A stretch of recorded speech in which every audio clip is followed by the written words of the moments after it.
What is going on, everybody? Welcome back to another episode of Pay It Forward with Seventh Eva Group. Today we have a very special guest, Brad Rzetelny. I want to welcome him from Roush, the Vice President, the MVP. Welcome, sir. How you doing? Hey David, how's it going? Good to talk to you again. Likewise, likewise. So just to clear the air in the beginning and so everybody knows what you do, Roush is a very innovative company. I mean, they're kind of in a little bit of everything. They do entertainment, drones, performance parts, and it's very, very exciting to be able to speak to someone that's also a veteran and that has made it through the ropes of the civilian world, moving up slowly. Prior Marine, and let's hear a little bit about your story, sir. Yeah, sounds good. Yeah, just real quick on the Roush piece, we're talking about it. Yeah, obviously the Roush Performance products, which is the Mustangs, the trucks, stuff like that. I actually work in the Roush industry side. It's more of a engineering and manufacturing services, but we're obviously all under the same umbrella. So, and we're also a gold level veterans hiring companies in Michigan here, so one of the top, which is pretty Wow. cool. And I'll get into that a little bit later as well. But yeah, to your point, David, my name is Brad Rzetelny.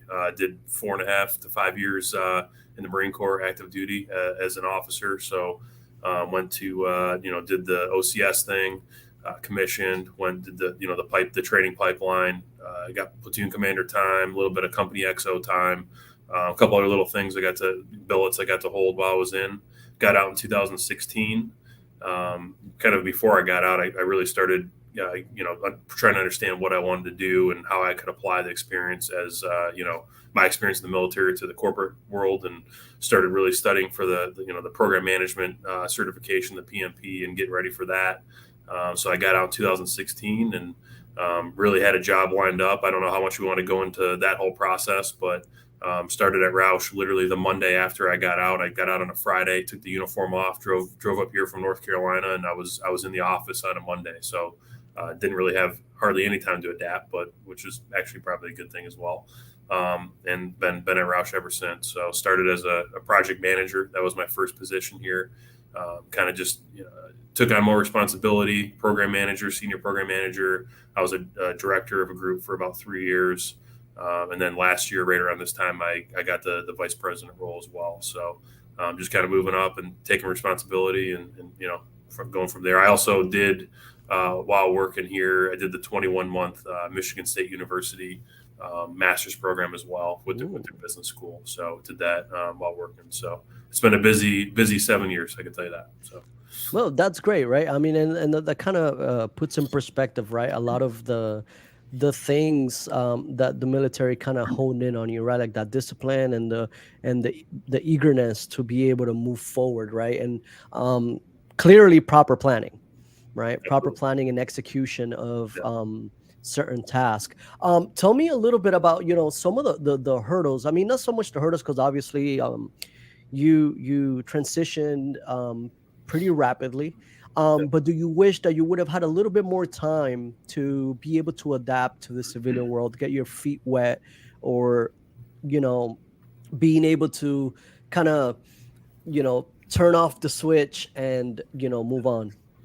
Yeah, I mean, I think I did start the process probably earlier on time. Luckily, I had a couple mentors who had gotten out before me a few years, and they were kind of feeding me information, kind of giving me the cheat code to the whole thing, right? Like, hey, like you're out, man. Like you're behind already. You better start doing this, and this. So I did have some mentors that guided me early. So I think in that aspect that was good. But no matter what, it's a transition. Like you get out and hey, I'll be fine at corporate, this and that, but and maybe in your head you do, but you definitely stick out like a sore thumb still. So it's just more or less getting adjusted to the climate and how everything works, and it does happen over time. And my advice to anybody listening would just be, you definitely want to be proud of your service, and okay, great veteran, this and that, but you don't want to let that define you, forever once you get in the corporate world or civilian world.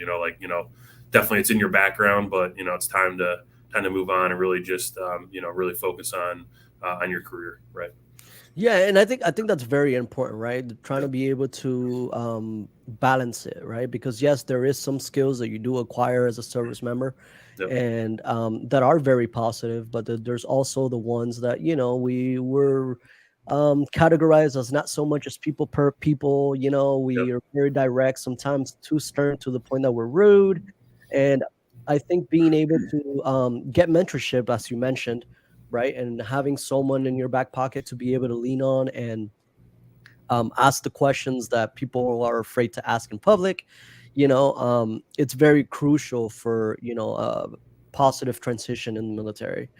And I wanted to talk to you a little bit about like your passion about cars, right? Like, how did that all start?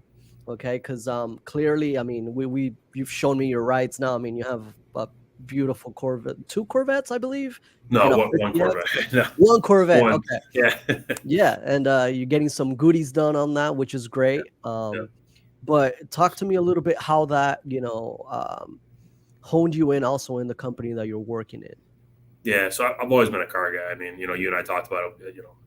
College, I had SRT4. I know you had one as well, and always, Yeah, any car I had was doing something to it, right? That right. kind of went, that hobby obviously went away in the military. It's kind of hard to have that hobby, so got out of it, and then came back here, and I didn't really land at Roush because I'm a car guy. It was more or less, it was actually in my hometown, Livonia, Michigan. I also had, references here, and I really liked the way I liked the company. I was looking at a few different companies I was getting out, so it was a really good fit. But I was more interested in, kind of this Metro Detroit area. There's a lot of history in the automotive industry and Oh yeah. manufacturing. Like, it's funny, my grandfather was a Marine, and then he came back and he worked at Detroit Diesel, and he worked at Penske, and he was in the industry. So I was more fascinated with being part of the automotive industry and kind of manufacturing than I was like, hey, this company makes fast cars. But that was a perk as well. So Yeah, it's it's funny a good though, because motivator.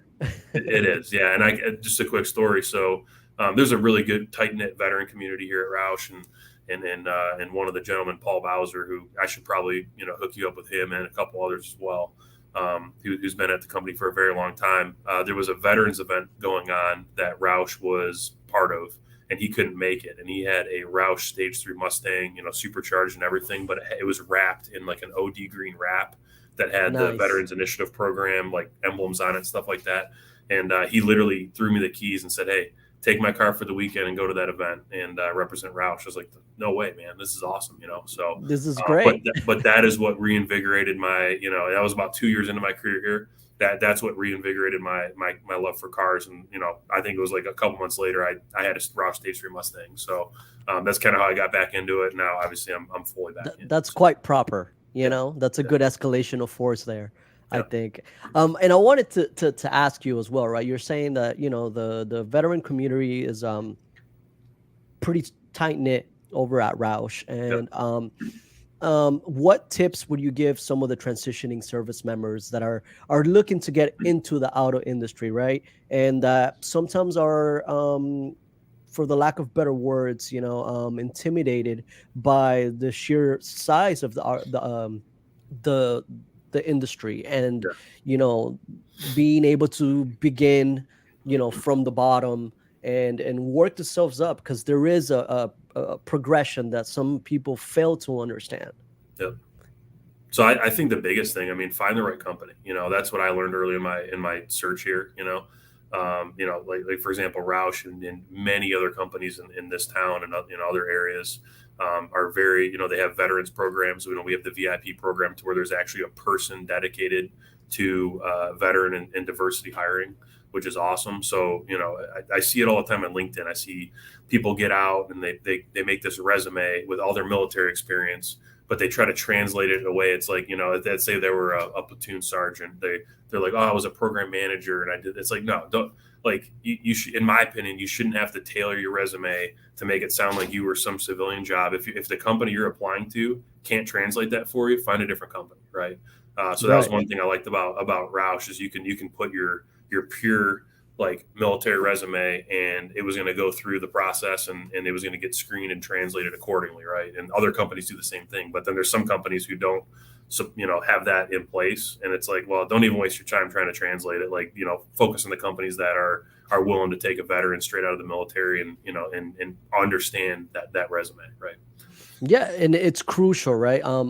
to be able to bridge that gap between, the employer and the veteran, right? A lot of the writing, a lot of the writing styles that, military and service members have are not very well um uh, diagnosed, I guess, by some of the hiring managers. And sometimes it could be difficult, Yep. right? So going back to what you said, absolutely proper, you know, research about the companies that you're going into. Look into if they have a veterans program. Do they support, veterans?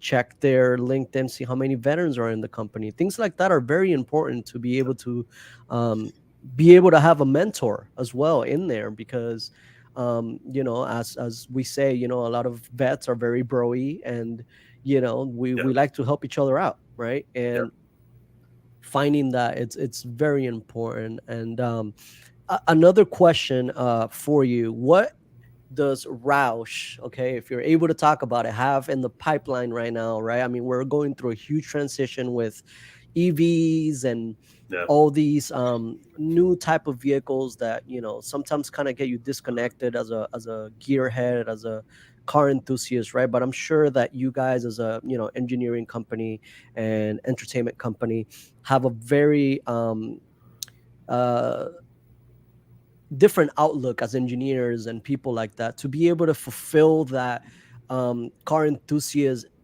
like aspect. Even though we're talking EVs, we're talking, fuel efficient vehicles and things of Yep. that sort. Yeah, so I mean, right below me in this building, we have our performance products line where we're doing supercharged trucks and cars and all that stuff, and literally right next door in the same building where we have multiple uh, electric vehicle programs going on, all on the same roof. So we can't really disclose all the programs that we're working on for our customers. We do have some of our own stuff that we're working on as well, but a lot of it is design, engineering, testing, and manufacturing of our customers' products that they want to bring to life. A lot of that is EV. Some of it's autonomous, and we still do a lot of internal combustion engine programs. Right? I mean, we did the 2017 through all it ended in 2023, the Ford GT supercar. So we Hmm. designed and built that engine for that car right out of this facility. So we kind of do it all. So it's a mesh between the old school internal combustion engine type stuff and high end performance all the way to the EV stuff. So we really do it all. Yeah, absolutely. And I will say, right, or ask mostly, right, do you say, right, from your point of view and the position that you're in, is the combustion vehicle going to go away? Are we going to miss it in a few years, and we're going to say, man, I really miss the smell of, E85 and the smell of, high octane fuel? And it's, are we going to completely steer away from it, or do you think it's here to stay for a little longer? I think the answer is going to be can the infrastructure keep up? There's a lot of momentum behind the actual developing these products, and who can be the first set of companies to have the best and most efficient electric vehicles, this and that. But at what point is that limited by the infrastructure to where you want to drive 4 hours away through a small town, and it's like how do you have 200 EVs charging in some can that town's infrastructure handle it? So I think that's really the going to be the limiting factor. Can the infrastructure catch up to it? And then at that point, do we keep ICE stuff? As well. Propane's another option that I think is overlooked.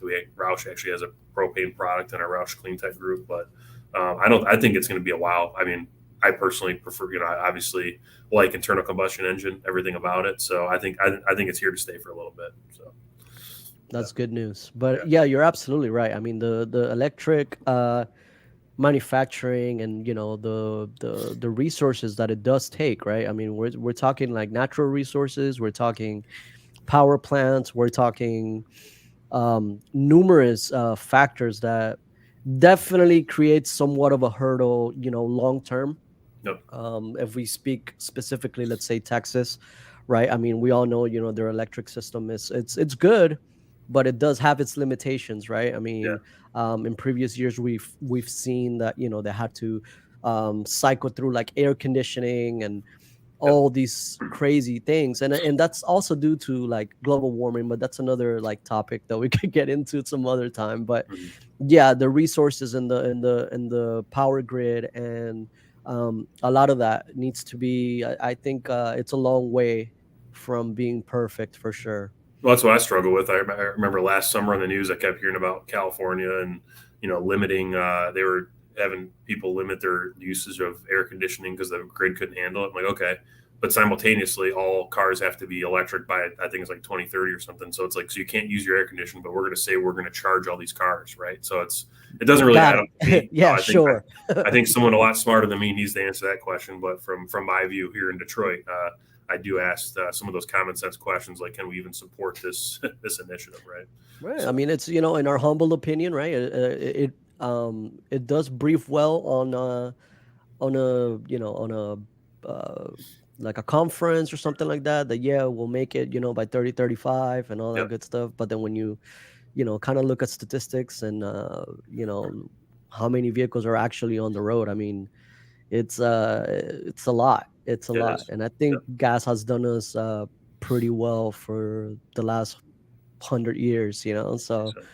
Yeah. um I will say, as far as your military experience and your time as an officer in the Marine Corps, when you transitioned over, what are some of the skills that you actually noticed that you were able to utilize during your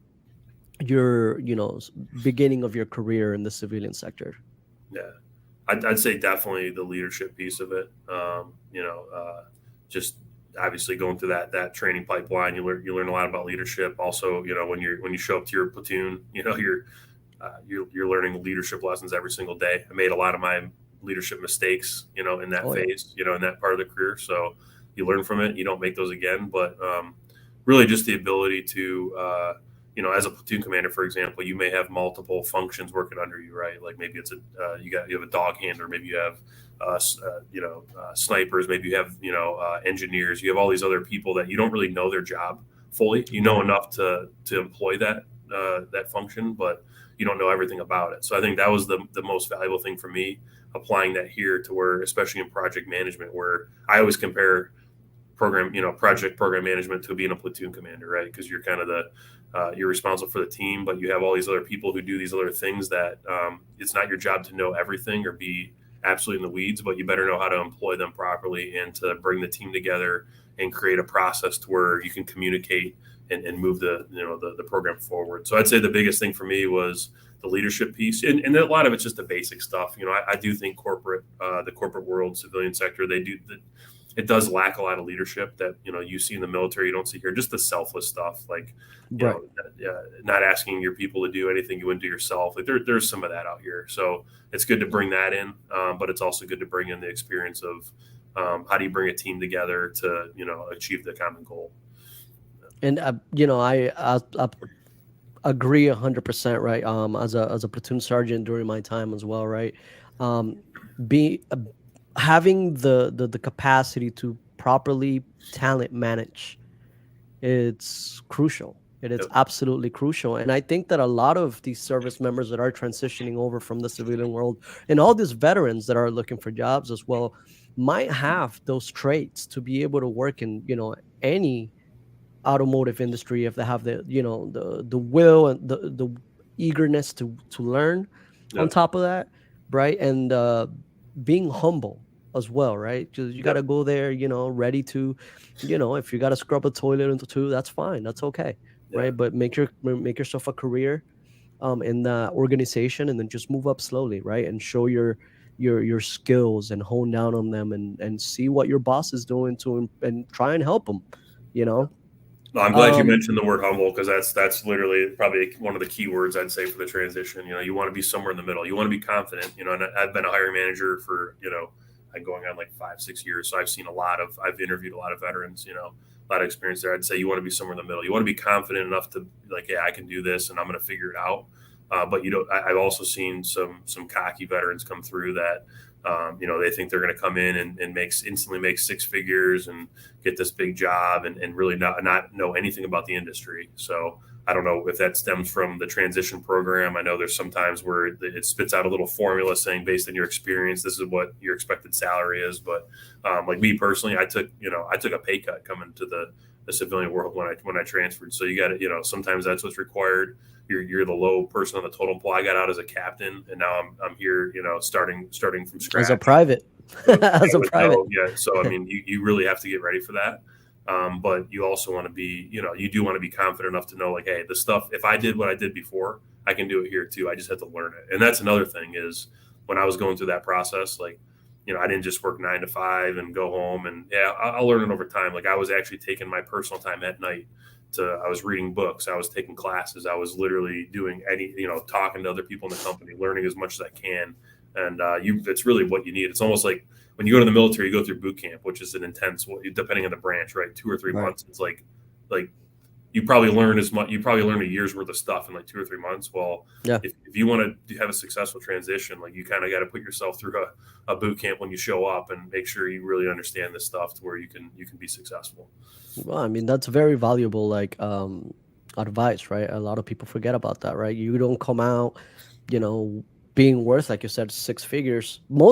I mean, some people might, that's great, but it's always good to, start little by little, right? Show your worth and go from there. Also, I wanted to ask you, like, what kind of hurdles is Roush, for example, going through when it comes to the hiring process, right? What are some issues that you guys are coming across with, the selection of candidates, and Mhm. any tips that you could give to the veterans and service members that are transitioning out, and civilians alike, to be able to level the playing field, if you will.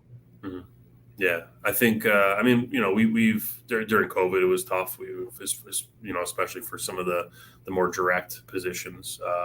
But overall, I mean, it's been pretty good hiring.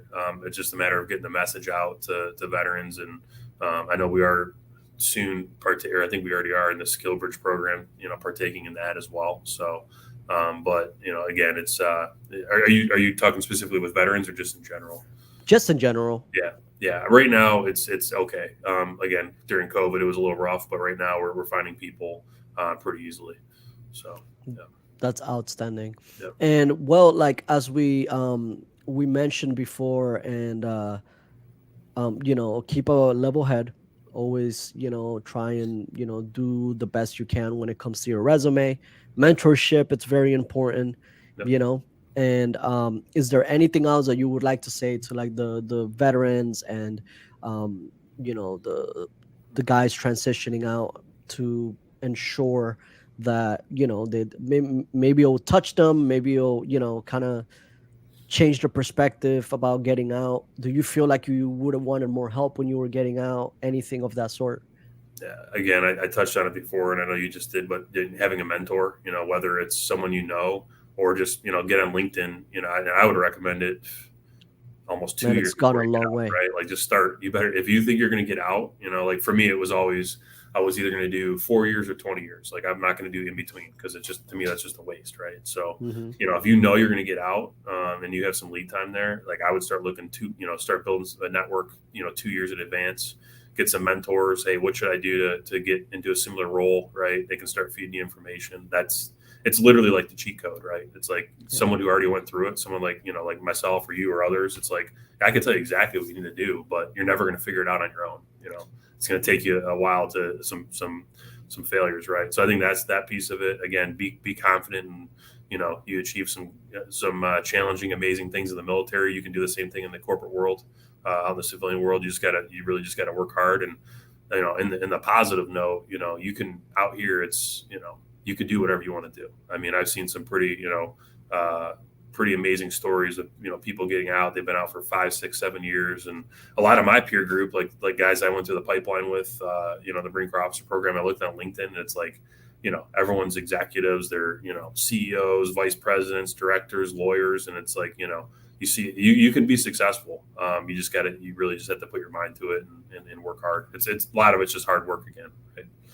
So And it's something that none of us should be afraid of, right? I mean, we've been in it. We've been in it. We've worked hard, and yeah, I mean, just yeah, continuing that discipline and having a set goal, right? And finished product. Once you get that, move to the next objective. It's just yeah.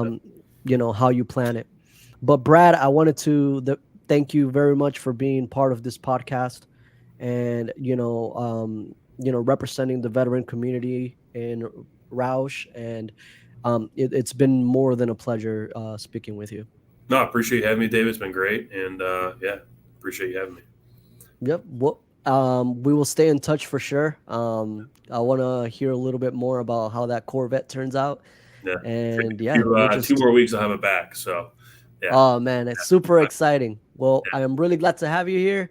Thank yeah. you so much, and for everyone that tuned in, I'll catch you guys on the next one. Bye All bye. right, thanks, David.